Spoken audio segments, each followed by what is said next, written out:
My name is Brendan Lee, and today I wanted to share with you about hospital processes and procedures.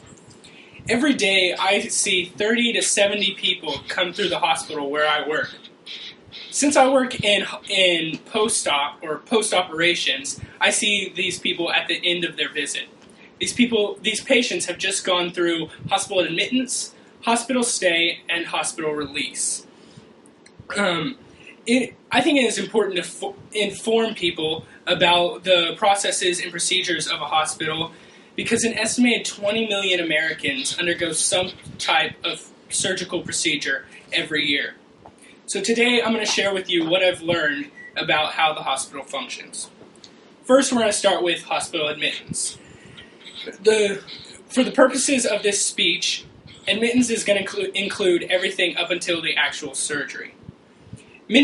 I feel that many people don't know where to go when they first get to a hospital.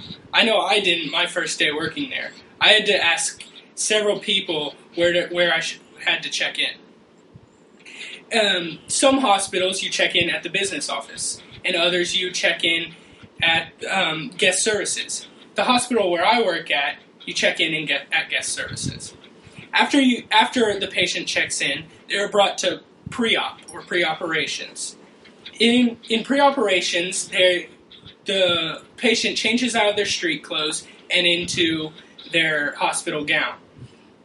Then the nurses in pre-op begin the pre-surgery testing. These tests can include blood tests, urine tests, and x-rays. The nurses also get the patient's vital signs. These vital signs are the heart rate and blood pressure. I work right next door to pre-op and post-op, so I've seen the processes of pre-op very closely, and I've seen anywhere from a 1-year-old baby to an 89-year-old man come through there, and each one of them is being prepared for some type of surgery. The next process is hospital stay. This can differ greatly depending on if it's an inpatient surgery or an outpatient surgery.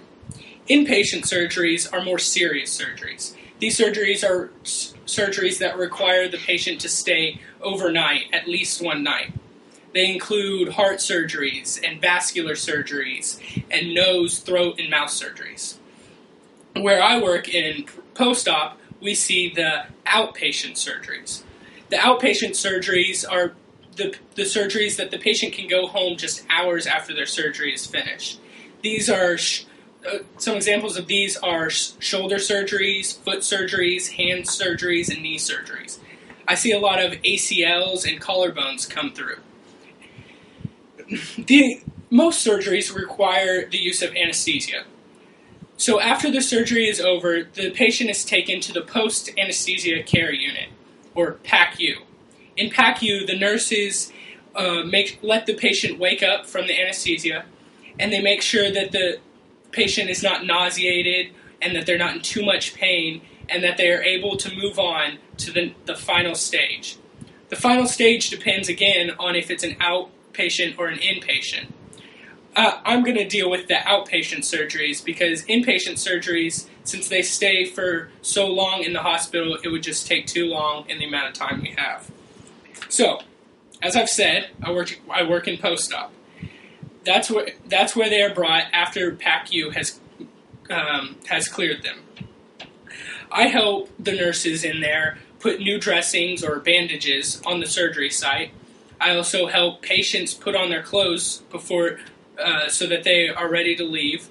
I clean a lot of beds after the patient is brought in on a bed and we move them to a chair. I have to clean those beds and take the sheets off. But what's actually done by the nurses in post-op is much the same as the nurses in PACU. But these nurses also have to give discharge instructions to the patient. These discharge instructions include helpful exercises, perhaps, of a speedy recovery, and they also give them discharge items. These items may include crutches or a sling or pain pills, or the prescription that the doctor has written for this patient.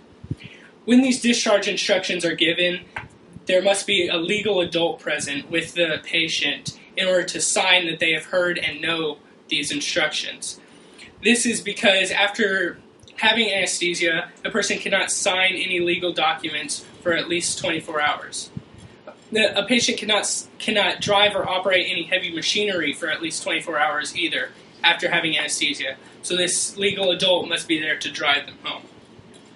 That about wraps up what they do in post-op. After the discharge instructions are given and the patient is ready to go home, a wheelchair is brought to the patient and they are taken down to their car.